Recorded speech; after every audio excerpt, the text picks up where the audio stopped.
Thanks, Patrick. Thanks for coming. Yes, I'm David Disseldorp from SUSE.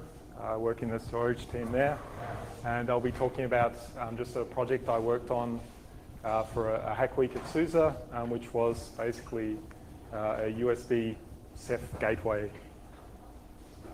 So a quick look at the agenda. I'll start off just with an introduction to the project itself. We'll take a look at, or just have an overview of Ceph. Hopefully you caught the talks earlier about sort of the Ceph architecture and how it solves all your storage problems.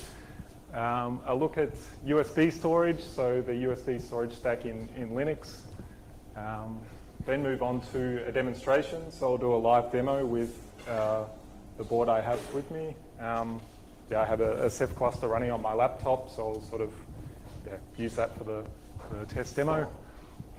And then look at how this could also be used for public storage, so public cloud storage. So where we have, say, Amazon or Azure behind the storage gateway. And finally, look at some future challenges. So what else could be done with a device like this or this sort of project, and finish with a conclusion. Can everyone hear me okay? Yeah.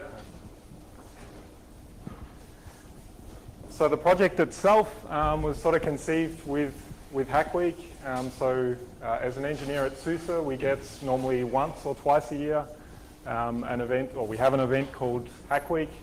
And within Hack Week, we can work on whatever we feel like working on. So it's really great time to sort of innovate within the company.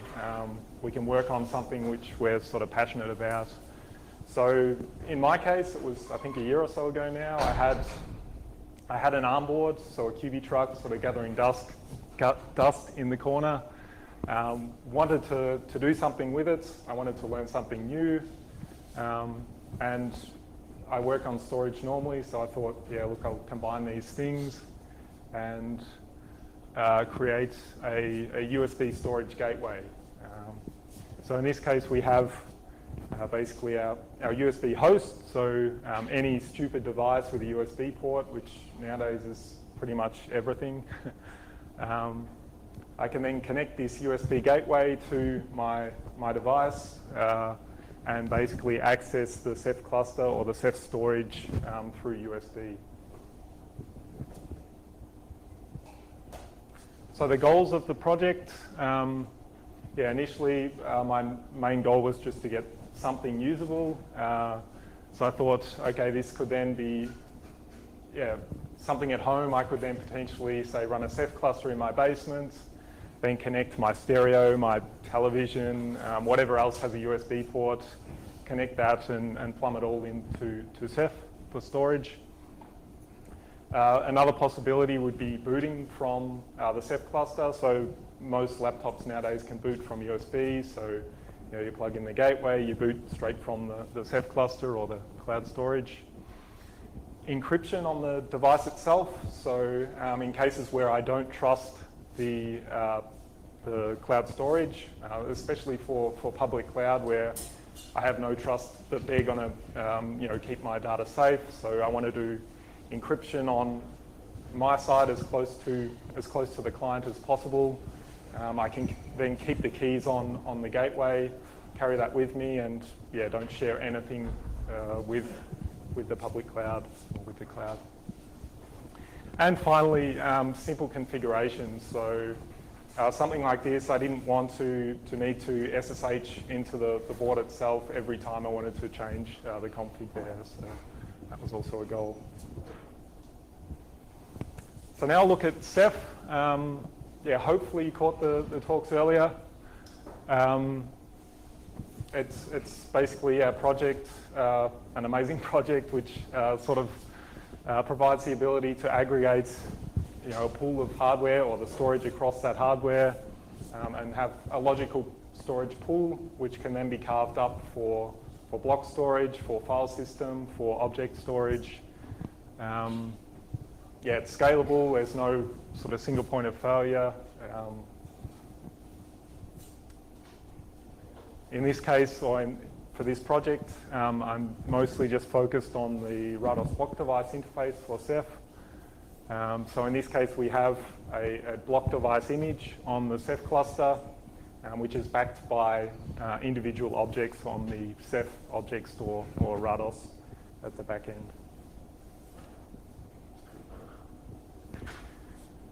So the Ceph RBD feature or interface has some quite cool features.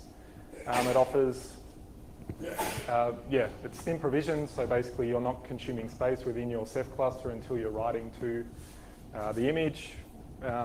Resizable, so you can grow and shrink your images there. You can also do things like snapshots and clones. And there's also support within the Linux kernel. So with Linux, you can basically map a Rados block device image. It appears as a local block device, and you could use that as you would any other disk. On the user space side, there's for QEMU integration, so you can run virtual machines with QEMU, and that's then backed by Rados block device images on the Ceph cluster. So now look at the hardware that I had for this USB gateway project. So I started with the top left there, which is a QB truck. That's so a dual core Cortex 9. Dual core A20, so all-winner A20 board with gigabit Ethernet.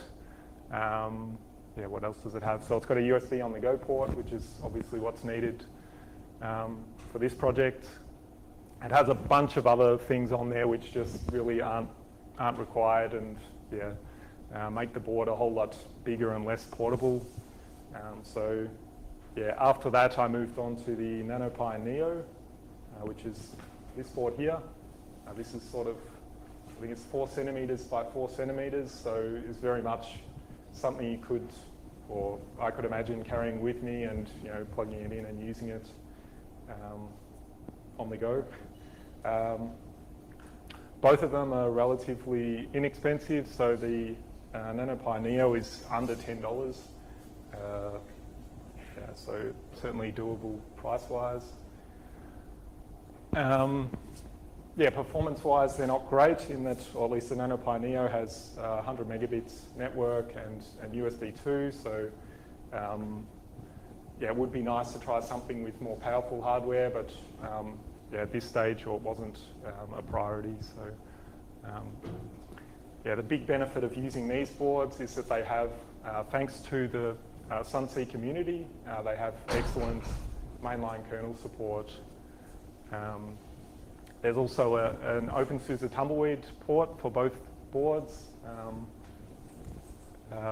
which is something, obviously working at SUSE, I wanted to run OpenSUSE on a board like that.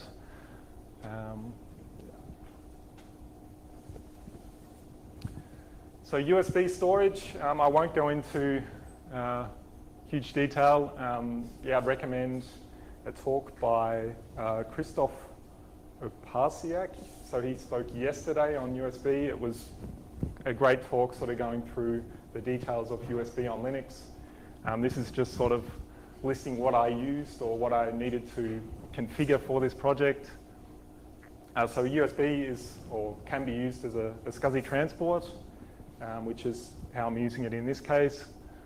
So the two options there, bulk-only transport and USB-attached SCSI. USB-attached SCSI is then a more recent addition to USB, and that allows for things like command tag queuing, and I think also out-of-order completion on USB 3. The USB gadget stack in Linux includes 2 modules for handling this.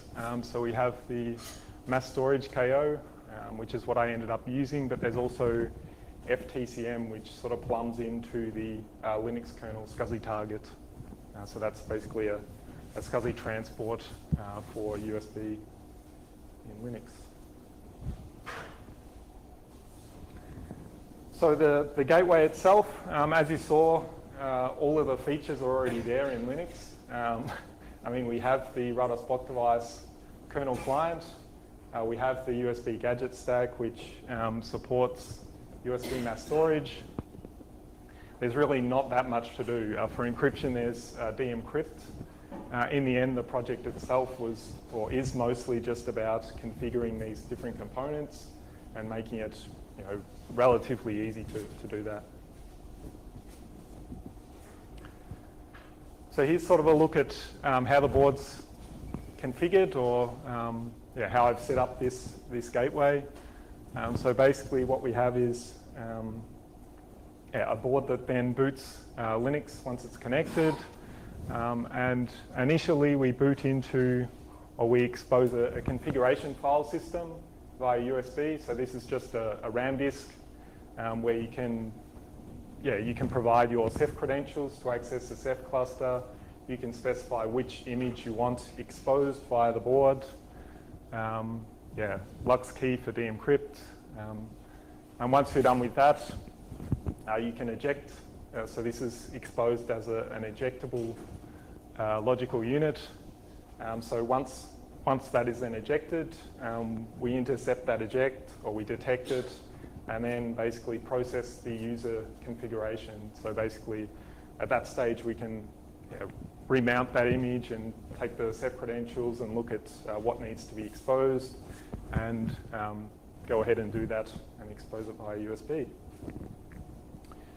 So now on to the demo. So as I already said, I have my Ceph cluster running on my laptop. So it's just a very simple vstart cluster.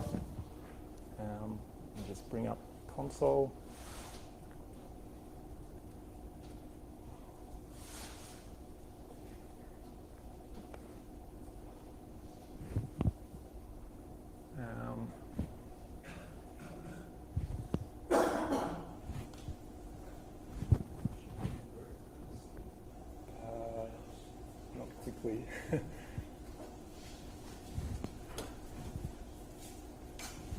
Is that okay? Not really.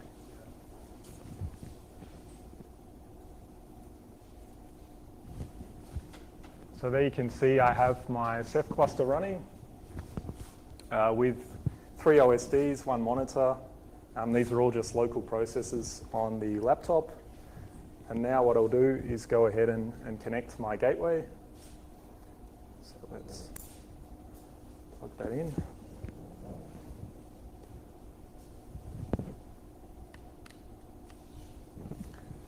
So one thing I should say I haven't really worked on optimizing is the boot time of the gateway itself. So normally you would expect that once you connect your USB key, you can immediately access the storage there. So at this stage it's still sort of in the tens of seconds until it boots and then eventually shows the configuration file system. So I'll just wait a little there. It's just coming up now. There we go. So I have my device notification saying that there's a new USB device. So you can see this config file system here. So what this then has, this is exposed, as I said earlier, as a RAM, or it's backed by a RAM disk. We have our RBD USB conf. So in here, basically, I'm saying, okay, I want to expose the USB image on my RBD pool within the Ceph cluster. I have my Ceph user that I want to use there. Close that. In this case, I have a run conf flag. So what this basically says is that when the gateway boots, it should first expose the configuration file system, which is what we're seeing here. So if I want it to boot immediately and expose Ceph, then what I can do is go ahead and delete that file. De-encrypt, so that's where we configure our de-encrypt Lux keys. And within Ceph, I just have the standard ceph.conf and the keyring there. So one thing I want to do is just copy the ceph.conf and keyring that I have for my Ceph cluster. Just do that from the command line. Good. So that back up. So now the other thing I mentioned was that once we eject this configuration file system, that configuration is processed or committed, and we should then see the rudder Spock device image appear, and there it is as Ceph down there. So basically, the gateway has committed the configuration, connects to the Ceph cluster on my laptop, and then maps it and exposes it via USB. So here we can see,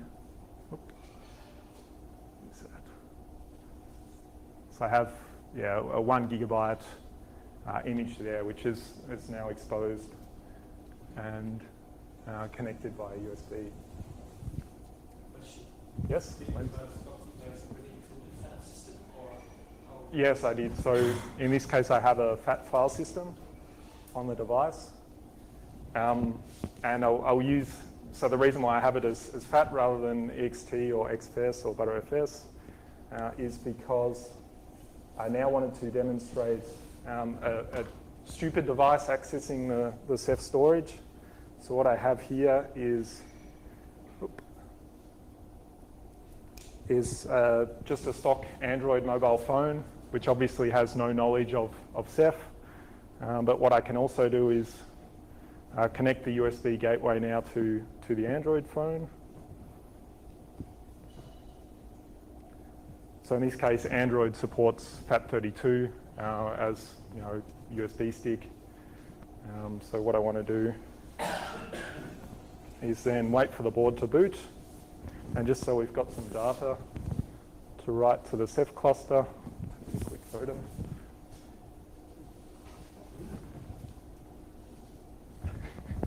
Okay, and it should come up any time now.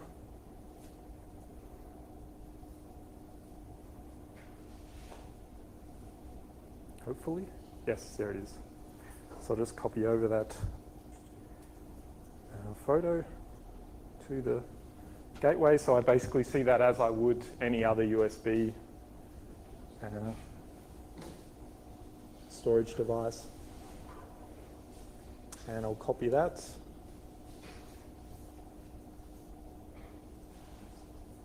And now I can go ahead and eject it.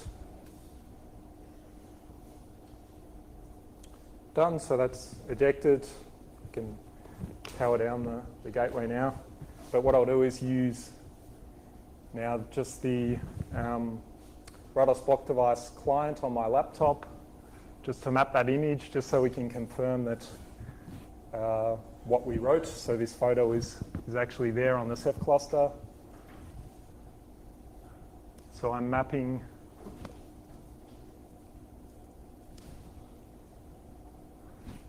I've mapped the USB image there. Just need to mount it as well. Good. And there I can see that so this is just, as I said, using the Rudder Spock device client on my laptop. The gateway isn't involved.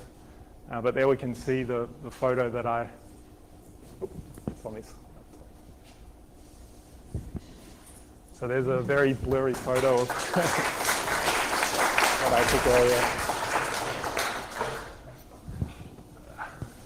Well, that's the demo. So now,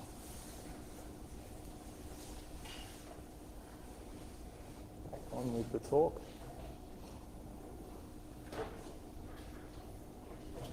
So any questions about the demonstration at this stage, or shall I go on? Yes, please.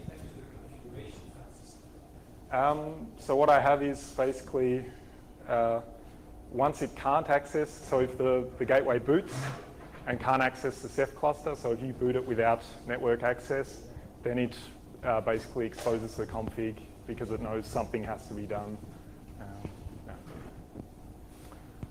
Okay. So next off, I also wanted to use the same thing for public cloud storage.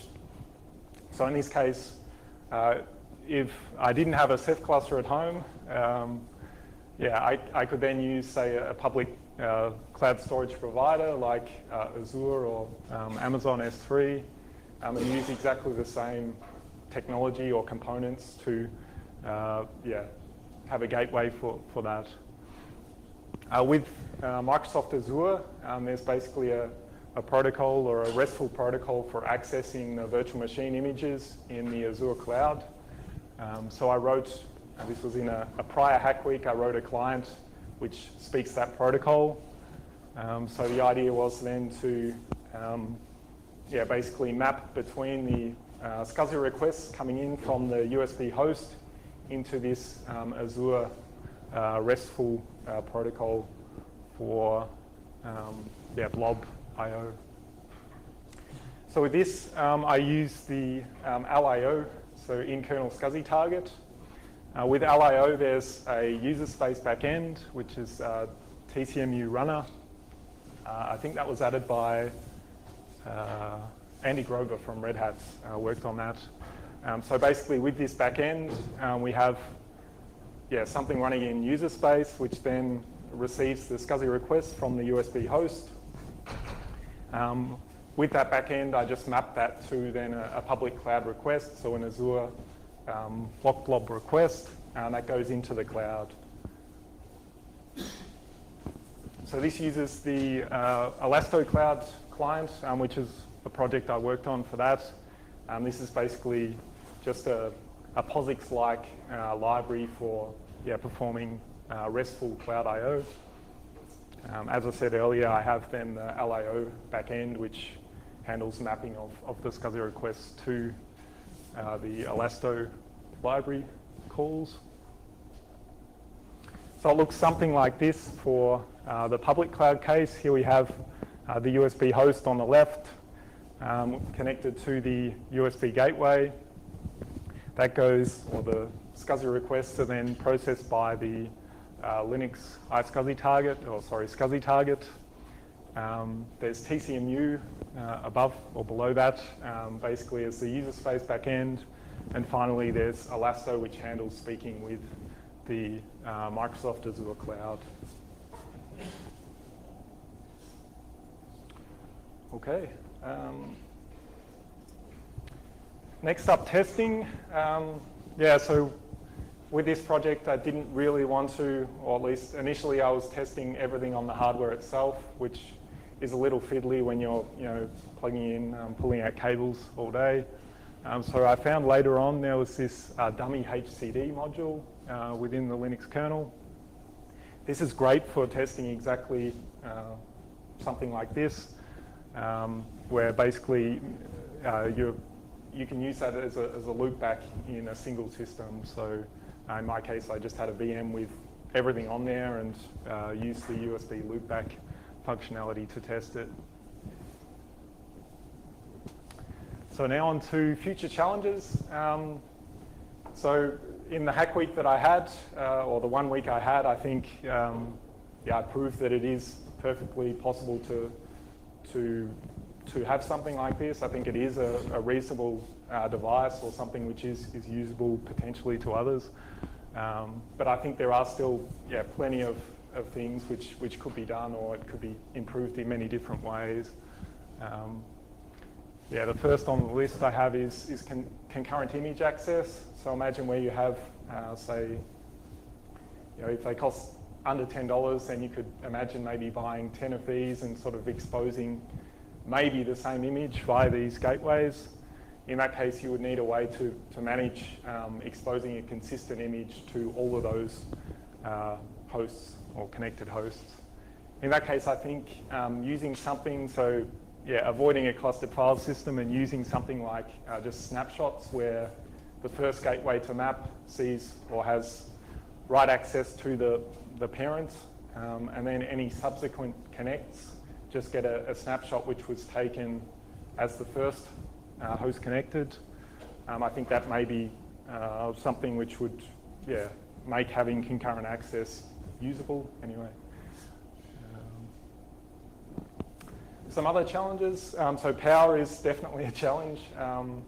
I have had problems powering the board from portable devices like mobile phones, it's really a little unsure whether the board will come up or not. So one option would be to add a battery to the board so you're not so reliant on power from the USB host. FTCM, so this was the LIO USB transport that plumbs straight into the Linux kernel SCSI targets. I didn't actually get that working on the board, so I wanted to sort of have another play around with that and see whether it was a hardware issue or whether I just didn't set it up right. Caching, so many of these embedded boards have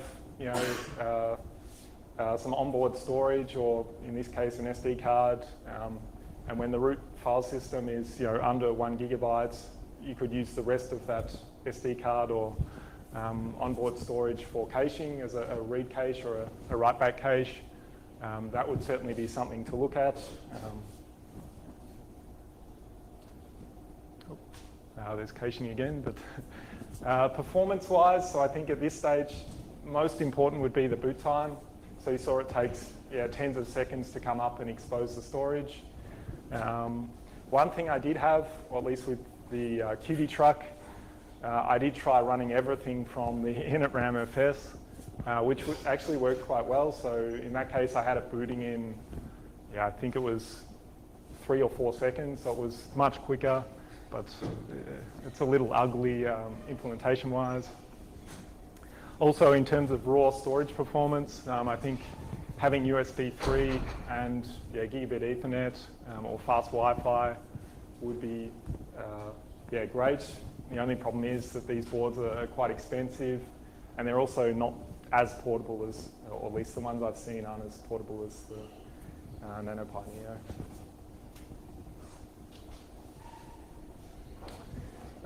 In conclusion, Ceph is fantastic. It solves all of your storage problems. I would just say recommend using it. Anyone that hasn't tried it out. In terms of utilizing Ceph from many devices or opening up Ceph to many more devices, I think something like a USB gateway is useful for that. I think it's a viable option for something like that. I think in particular, using encryption on the board itself is particularly beneficial for a public cloud or where it's backed by a public cloud. Cheap hardware, really under $10, it makes something like this or a project like this quite possible, quite viable. And having open source or Linux kernel mainline kernel support for something like this is hugely beneficial. But otherwise, looks like I'm a little early, but I guess I'd like to thank beforehand the upstream Sun-C community for kernel hacking and getting these boards working. They do really an amazing job. And also, Andreas Ferber, Dirk Müller, and Alex Graf from SUSE, because they've also worked on the OpenSUSE Tumbleweed port for these boards. Otherwise, any questions? Yes? What bandwidth were you able to achieve on USB 2 with Outages on the So the question was, what sort of bandwidth or performance could I get with USB 2? So I mostly did benchmarking on the QB truck board, which has a gigabit Ethernet port. In that case, it was bottlenecked by the USB 2 port, and I think it was sort of 10 to 15 megabytes per second throughput via USB to the Ceph cluster.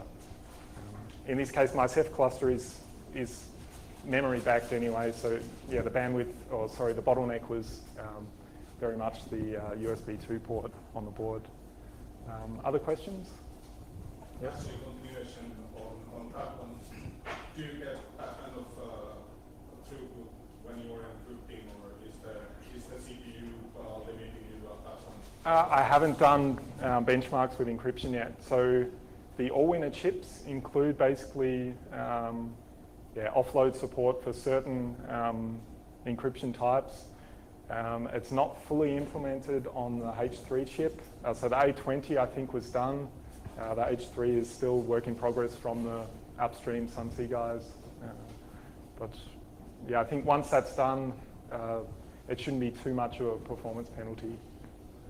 Another question, have you thought about, because we're doing most of the stuff at the kernel level anyways, actually moving from fully fledged distro to something like unikernel, which would shrink your boot up time significantly when you go from a gigabyte root system to a few megabytes of libraries that you actually just do. So the question was, have I considered using a much smaller Linux distribution? Yeah, I work for SUSE, so obviously playing with OpenSUSE is something I like doing. But that said, I could also, so I mentioned I had it running from initramfs on OpenSUSE. So I could also just build this initramfs and do everything from that. In that case, it was also like 15 megabytes with everything on there to run this project. So it certainly is possible to use minimal setup and run everything very quickly. Yes? Yes, sure. How do you ensure consistency of the bug device? Because if you eject the device from USB too fast, you will not have time to sync the Yeah. Yeah, well, so this is a problem with any USB storage, right? Normally, I think most hosts are configured to do synchronous I/O to the USB storage. You should always eject the device before you unplug. Same goes for any other USB key. So I don't think it differs too much in that regard from a regular USB key. I mean, the device is on the network, in fact. Yes. So when the Linux network outages on. From the USB gadget, you still Yeah. have the whole user to push back everything still. But this is completely synchronous on the gateway side. So it's not buffering anything. So if you lose network access, then you won't get successful IOs on the USB side. So you mean sync, meaning the USB gadget asks your user to sync. You will just wait for the Ceph server to tell you, okay, it's committed. So any USB request won't be acknowledged as successful until it's basically reached the Ceph storage, and then Ceph obviously does its magic for replication at the back end. Once the gateway has a completion, then it will finally acknowledge to the USB host that the I/O is successfully complete. So it's really not doing much in that regard. There's no buffering on the gateway at this stage. One more question? How did you work out the config? Initially, you showed that there is exported block Yes. volume, and where you configure all the parameters Yes. necessary to access the Ceph cluster. Can you access that later on again, or once you configure it and delete it, it's inaccessible? So the question was, how do you manage accessing the configuration again? This is something Len asked earlier. Basically, if the board comes up or the gateway comes up and can't access the Ceph cluster using the configuration that was provided, then it returns to exposing a configuration file system. And actually, it also copies the log onto the config file system, which is, for debugging, quite cool. So you can see, okay, it processed the config, couldn't connect to the Ceph cluster, or the image isn't there. This is the error I get, and then you can reconfigure your board at that stage. So basically, you can just click the network cable and plug. Yeah, exactly. Yes. And you can back to the config. Exactly. You can boot it without network, and then you'll see your config again. Yes, Owen. Is it possible to expose more than one disk? So the question was whether more than one image could be exposed. Yes. At this stage, you saw the config file. It's not really set up to handle that, but yeah, it would be easily doable. So you could expose multiple images. The question is then whether the host supports multiple LUNs, or whether, say, your stereo or television, whether you can then access, say, LUN 1 or something aside from the default or the first. Yeah. Any other questions? Otherwise, yes, one last. We get encryption. So I'm guessing it's mostly Q code. Yeah, it's actually a pretty ugly shell script.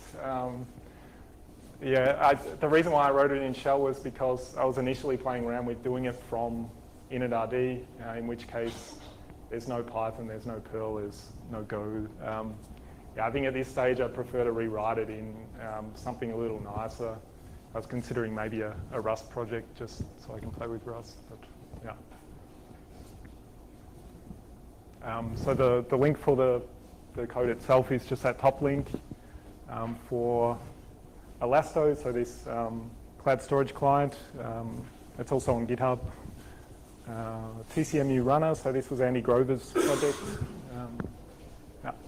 There's the OpenSUSE link for Tumbleweed on a lot of these ARM boards, and of course the Sunseed community. Okay, well, thanks for coming.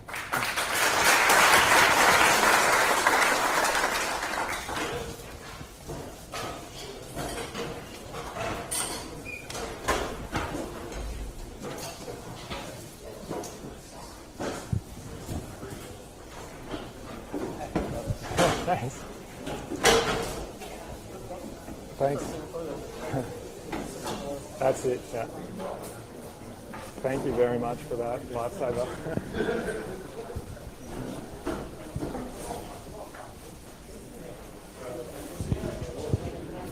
Hi.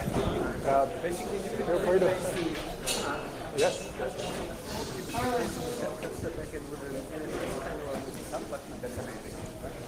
You could have, yeah. You could have anything behind it. Yep, absolutely.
management with OpenEdX.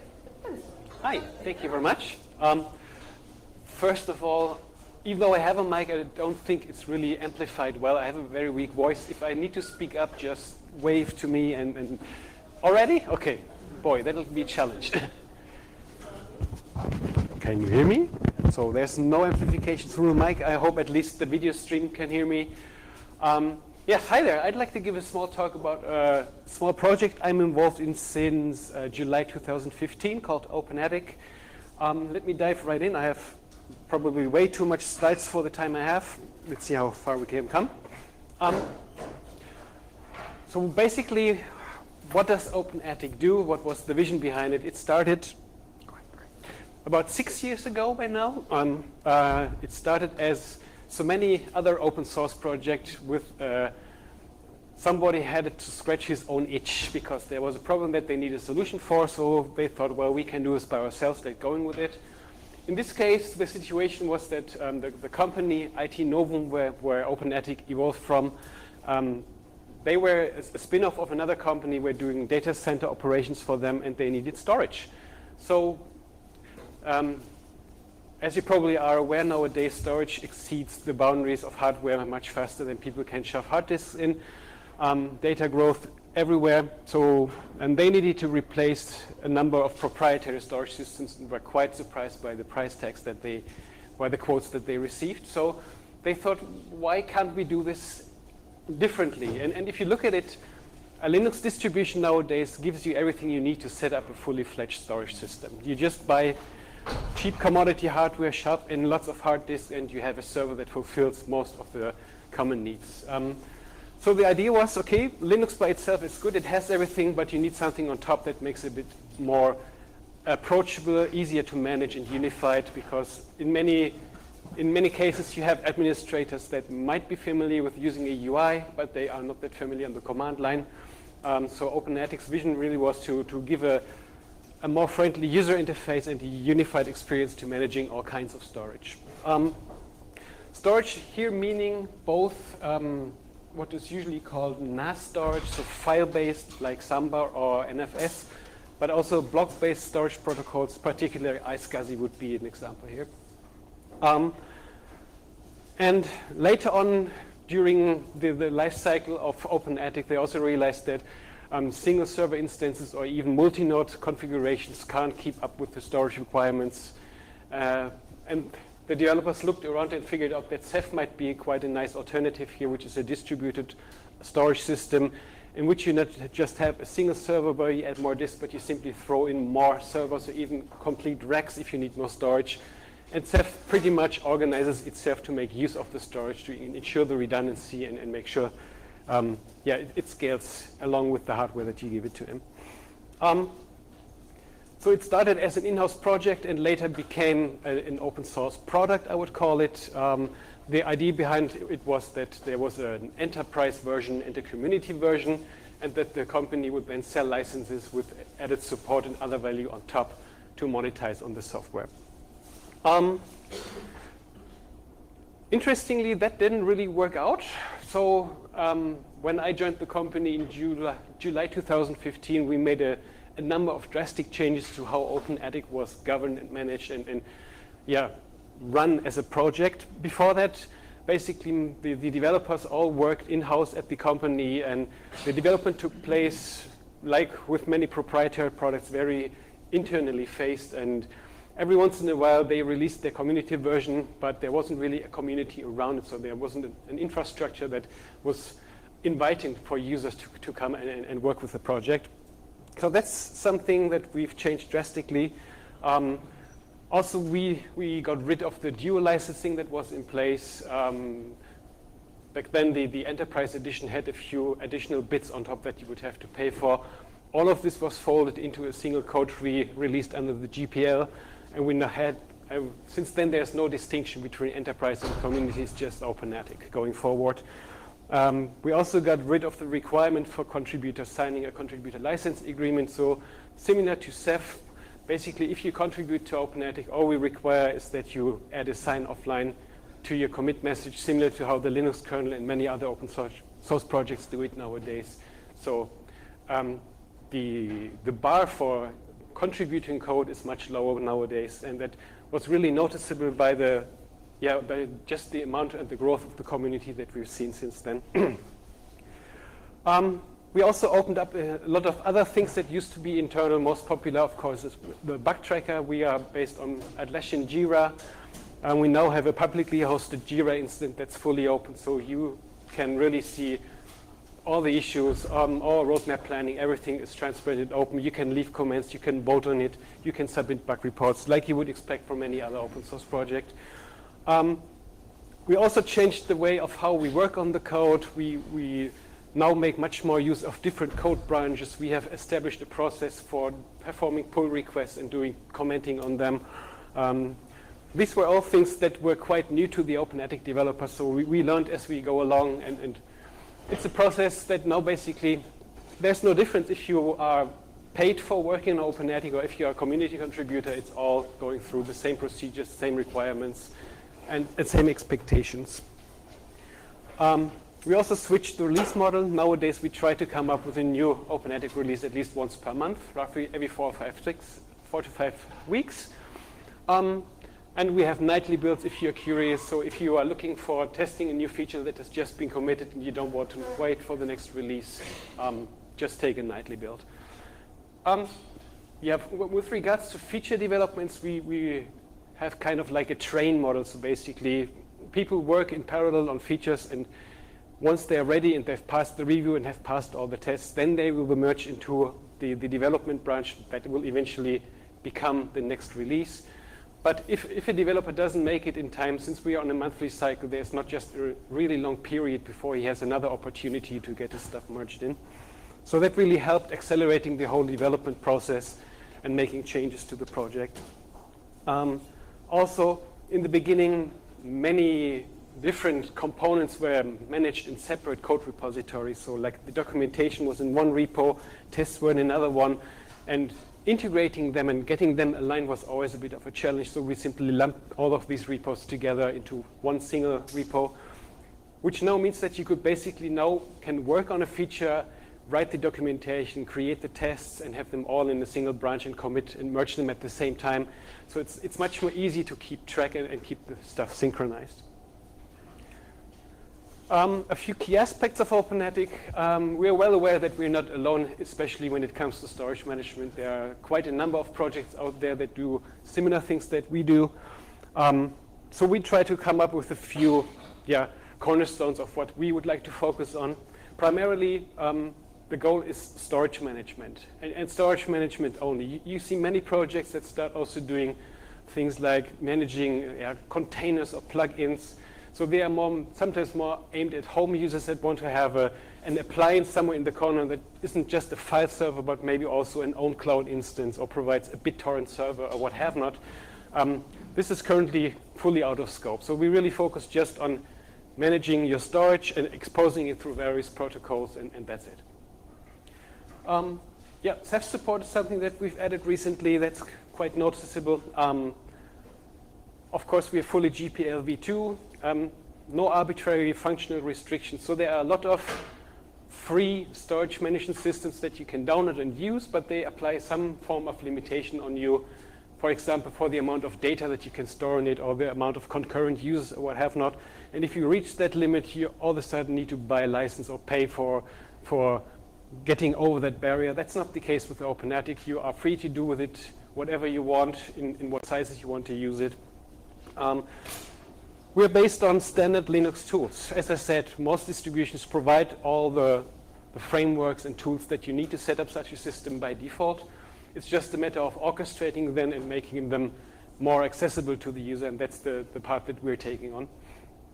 We try hard to support multiple Linux distributions. Originally, OpenAttic came from the Debian corner, so we started with Debian, added Ubuntu later on. Since about 2 years ago, we started adding RPMs for CentOS and Enterprise Linux. We added SUSE as well. And this gives us an opportunity compared to some other storage management systems that sometimes are based on non-Linux operating systems. One key concern that sometimes comes up here is hardware support. That most vendors have pretty solid support when it comes to providing Linux drivers in the server space, but if you're getting into non-Linux but Unixy operating systems, the driver situation can sometimes be a bit more challenging. So that usually helps us to get adoption. We don't enforce a choice of Linux distribution on you. You can basically use what you feel familiar with as the base platform and can put OpenATIC on top. Okay, what can we do so far? What's the functionality of OpenATIC like?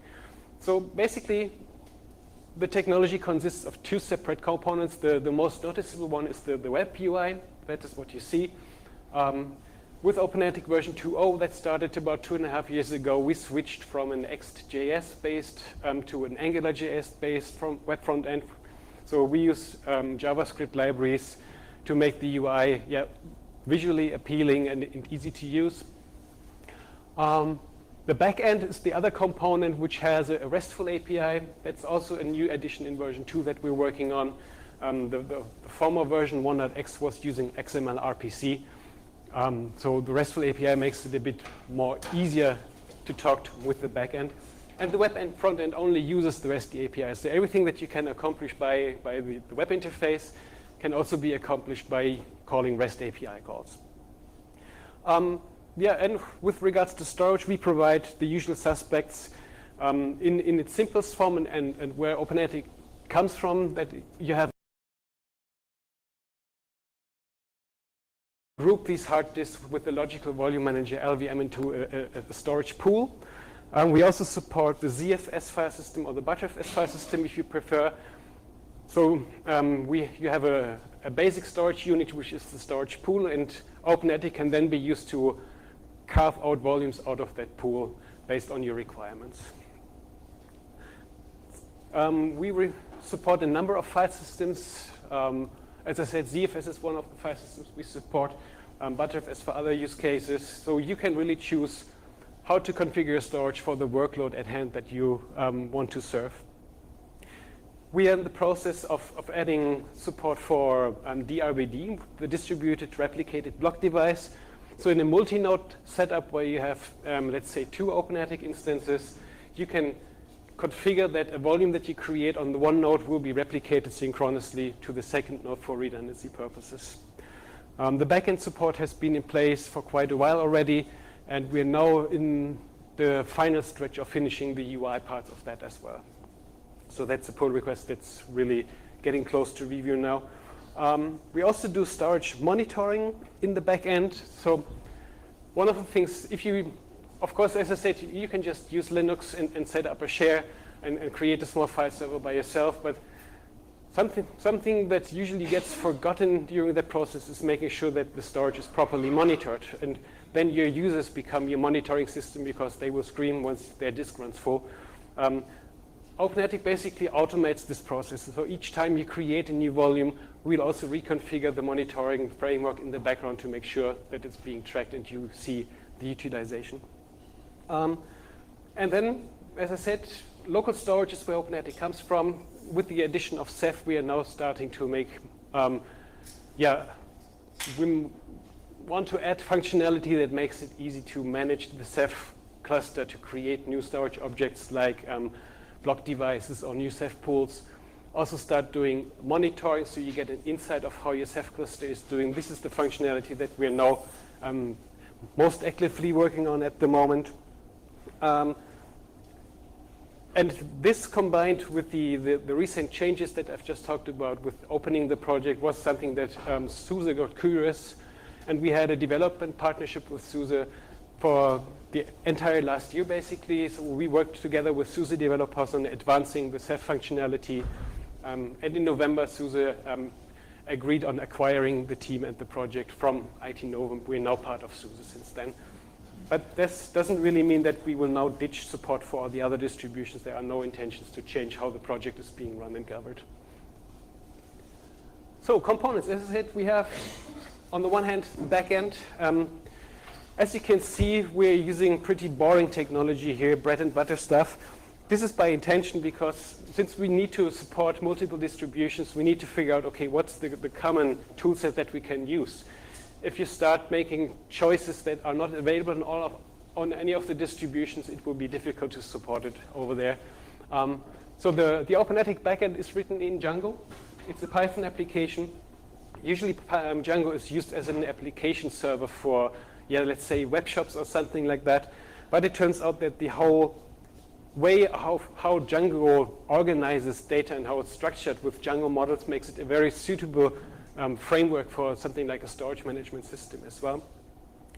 And basically, Django is the abstraction layer, and underneath we are calling the regular Linux tools that an administrator will also use. So for example, if you create a new volume, we are calling bg create or lv create, nkfs, all the steps that you as an administrator would have to perform step by step to come to the same goal are automated by OpenATIC. For the monitoring, we currently are based on Nagios or Isinga and using PNP for Nagios for the graphs, which we are storing in RRD files. I have a picture about that.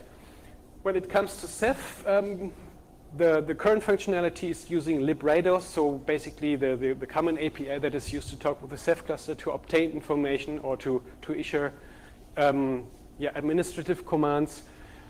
And we're now in the process of doing more than just talking to an existing Ceph cluster. We would like to be able to also set up and configure and manage a cluster. And this is where Salt comes into place. Salt is a deployment and automation framework. And SUSE is also working on Ceph-specific management functionality based on Salt. That's a project called DeepSea. And there's a talk by Jan later on in this room at 3 p.m. if you want to learn more about it. The web frontend, as I said, AngularJS, Bootstrap, also pretty, well, in web developer terms, pretty boring stuff by now, but it gets the job done. And we are working on improving the functionality and adding more every day, basically. We also put a strong emphasis on testing. So each commit or each new functionality is supposed to be accompanied by a number of tests. We test on 3 different layers, basically. We have Python unit tests, where we use the Django unit test framework. The entire application is tested through a test suite that is named Gatling that we developed ourselves, in which it calls the REST API directly and automates the testing on that level. And we also have automated tests for the full web UI based on Protractor Jasmine, where you basically are remote controlling a web browser to simulate clicks on the UI and to check if the web UI gives you the expected results. That's the architecture from in a visual point of view. So you have the Django application in the middle. Some data is persisted in a Postgres database. If you want to set up a multi-node OpenATIC system, the only thing that it needs to be shared is the Postgres database. So if you have a second node, you connect them both to the same Postgres database, and then you can use one web UI of OpenATIC to manage your 2 nodes together. Since the Django application doesn't have root privileges, we have a separate process which is called the OpenATIC systemd, which should not be confused with Leonard Pettering's systemd. That's a coincidence. But this is a root process that communicates with the Django application through dbus and performs the actual shell commands that will get you to the required results, like creating a volume, creating a file system, setting up a share. And you can basically take a look at the command log of systemd to check all the commands that we're issuing to get the job done. With regards to communicating with the Ceph cluster, as I said, currently this is mostly based on librados, librd.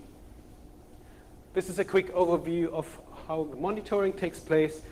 Again, the systemd doesn't only configure the storage itself, but it also uses Jinja and creates Nagios configuration files based on templates, and then restarts Nagios to make sure that the new storage objects are being properly monitored. PNP for Nagios stores this information in round-robin databases, and then we use the backend to take out that information to visualize it. Right now, this is used with RRD tool, which creates PNG graphs. For Ceph, we are also using RRD tool to export JSON data, and the rendering takes place on the web UI instead of just displaying static PNGs. This is how it looks like for Ceph. It's a bit more complicated here. Since we are using the Django application to talk to the Ceph cluster, and we have a Nagios plugin that sends its check queries through the Django application. But then again, it writes the data to RD. We use the JSON export for the visualization. So what are we working on at the moment? What's cooking? Particularly, as I said, the DRBD stuff needs to get finished. This is something that we've been working on for quite a while. And one of the things we're currently missing is that we depend on the storage pools that we managed to be existing before. So if you want to use ZFS, you have to manually create the Z pool on the command line first before we can make use of it. Similar for LVM. Once you have that storage pool configured, you can tell OpenATIC to register it, and then creating the actual volumes on top of it can be done through the UI. But that's something, of course, that we would like to change. So that's work in progress. Iscsi fiber channel functionality needs to be expanded. There's quite a lot of things that we haven't looked at yet. We track all the things that are still open in the Jira. So we're not just tracking bugs there, but all the ideas that we have. And we try to group them into bigger stories to have useful chunks of work that somebody can take a look at. When it comes to Ceph, we just defined a few goals beforehand.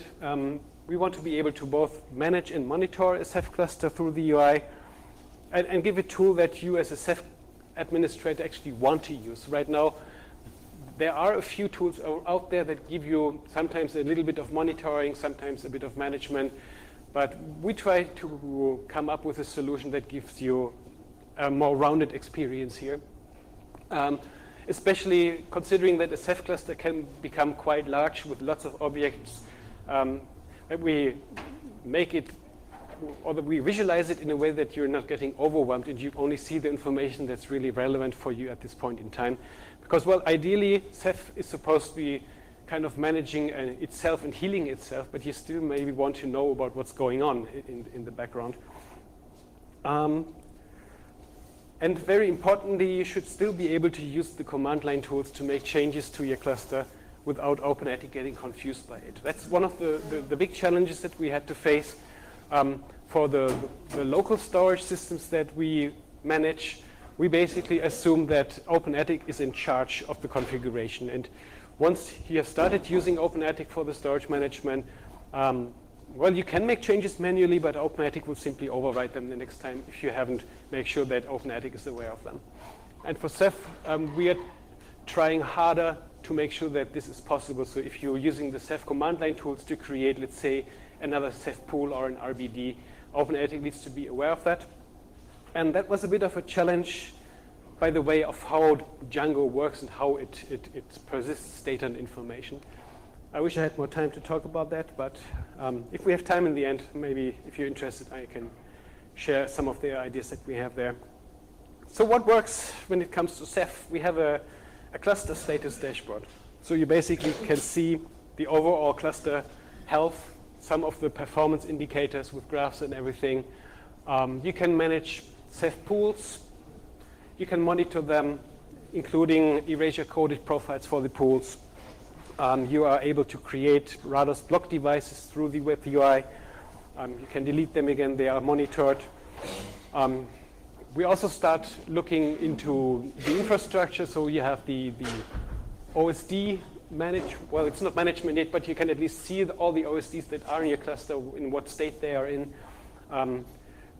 When you're using DeepC as the backend to configure a Ceph cluster, you also get an inventory list of all the nodes that your cluster consists of and which role they have.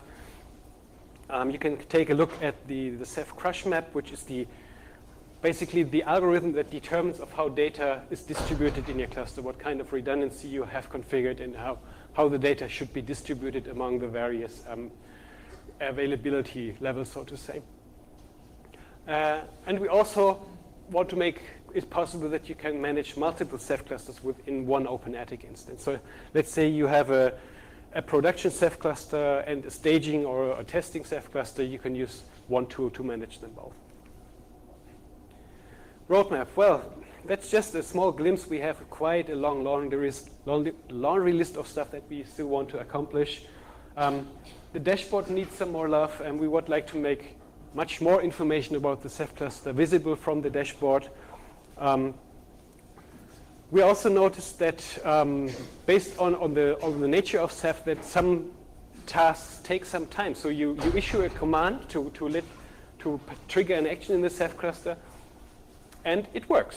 And it may take some time, and you have no way of knowing how much time it takes. But as a web application, your browser can't just stand still and wait, because you would run into a timeout.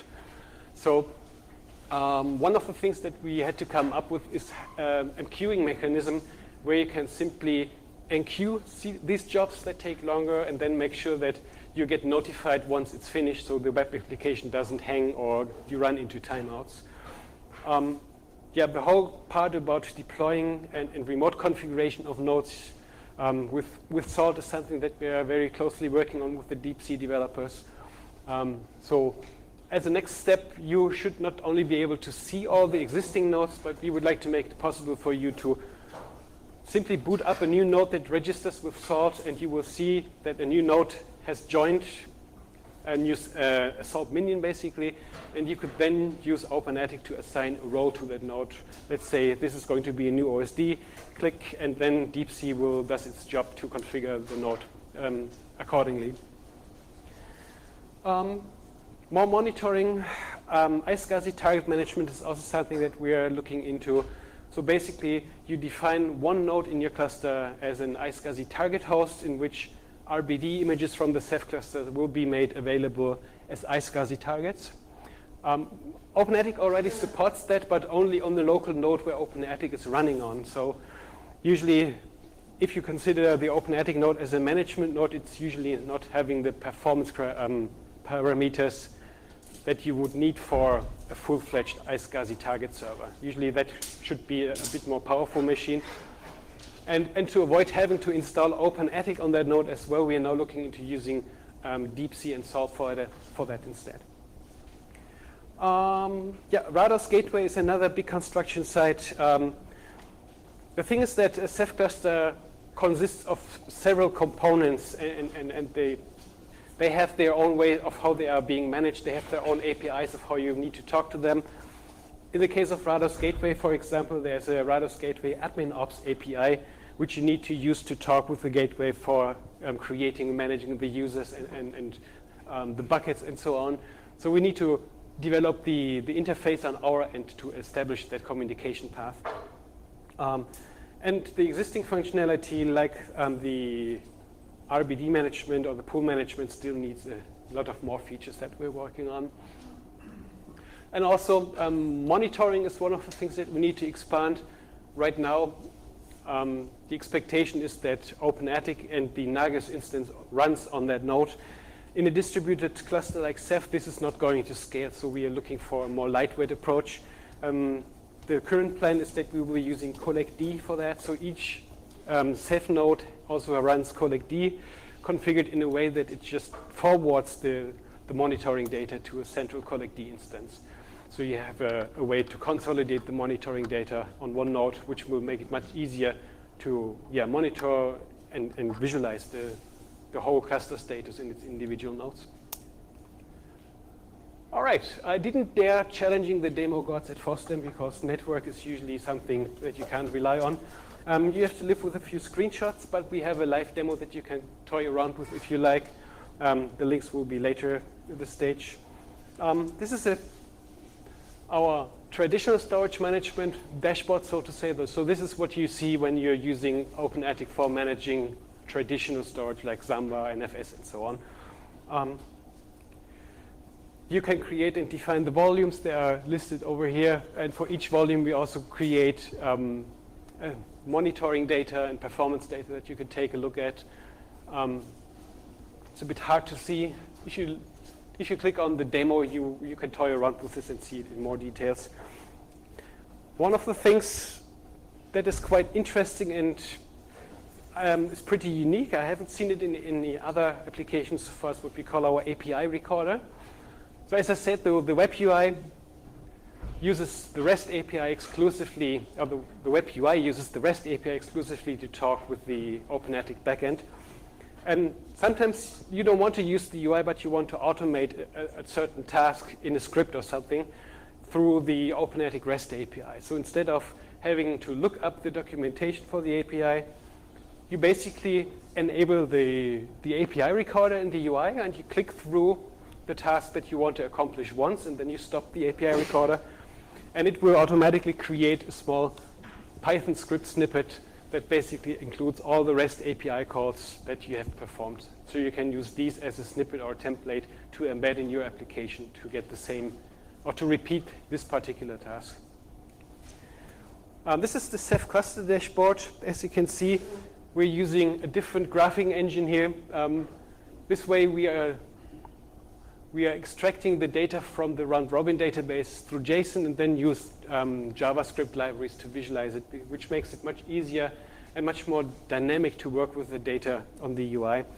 The dashboard is fully configurable, so you can resize and rearrange those widgets. You can have multiple dashboards, and they are stored with your user profile. So if another administrator logs in, he can set up a dashboard by his means and doesn't have to take over what you have configured, basically. You can also mix UI elements from both the traditional side or the Ceph cluster side. Or if you have multiple Ceph clusters, you could create one dashboard that shows you the overall view for both clusters in one page. So you can really tweak it to your liking. Ceph pull list. As you see, we are always using the same UI elements with the data table on top and then the graphs underneath. One thing that I have on my wish list is that I would like to make it possible that these graphs that currently belong to a certain Ceph pool could also be taken and pinned onto the front dashboard. So if you have a certain pool that you want to monitor more closely, it should be possible to drag it on the front dashboard and make it visible there. Yeah, Ceph pool creation, some of the features that we support here, boring. I'll skip all that. RBD, these are the block device lists. Now, I think the pull request is almost done, that you will also see the utilization of the RBDs here. Thank you. OSD, yep, it's repeating. As I said, screenshots are not as exciting as a live demo, but my past experiences at FOSDEM was that the network usually works by the time you're about to head home. So, that's the crash map editor, as I said. Basically, you see a visualization of the topology, and you're able to drag nodes around it. You can add new nodes, change the properties here. And with that, I'm already at my link list. These are some of the resources that you can take a look on. We have a Google group for discussion that serves as our mailing list / forum if you want to get in touch. We are on #OpenATIC on Freenode as well, so come over there if you have questions and suggestions. Most of the discussion really happens on Bitbucket and in the form of the pull requests. There's a lot of communication between the developers working on the code. And then, of course, on our bug tracker. So, yeah, these are the key resources to get in touch with us first. And with that, I'm a bit ahead of my time. Amazing. So if you have questions, we still have time for that. I know, it's after lunch. Okay, there's a question. When is software ever ready? When is software ever ready? No, OpenATIC 2.0 is out, and based on all the testing that we do, we are pretty confident that each release that we publish is safe to use. The good thing about OpenATIC, especially if you use it for traditional storage management, even though if OpenATIC crashes, the actual serving of data is performed by other subsystems of the operating system, like the Samba server, like kernel NFS. We are not really in the path of serving the data to the users. So even if OpenATIC has a problem, and crashes, which doesn't really happen that often.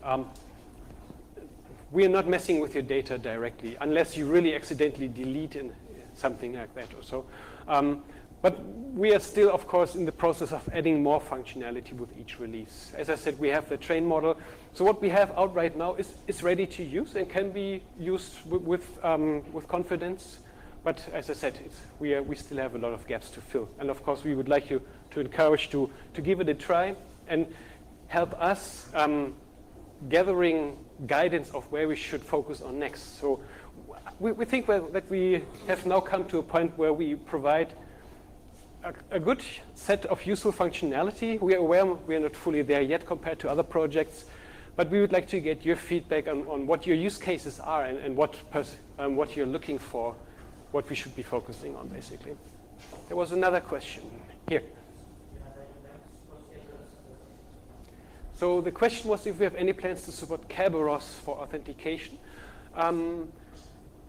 The thing is, are you talking about using it for authenticating users to the web front end? And the answer is that should work. I haven't tested it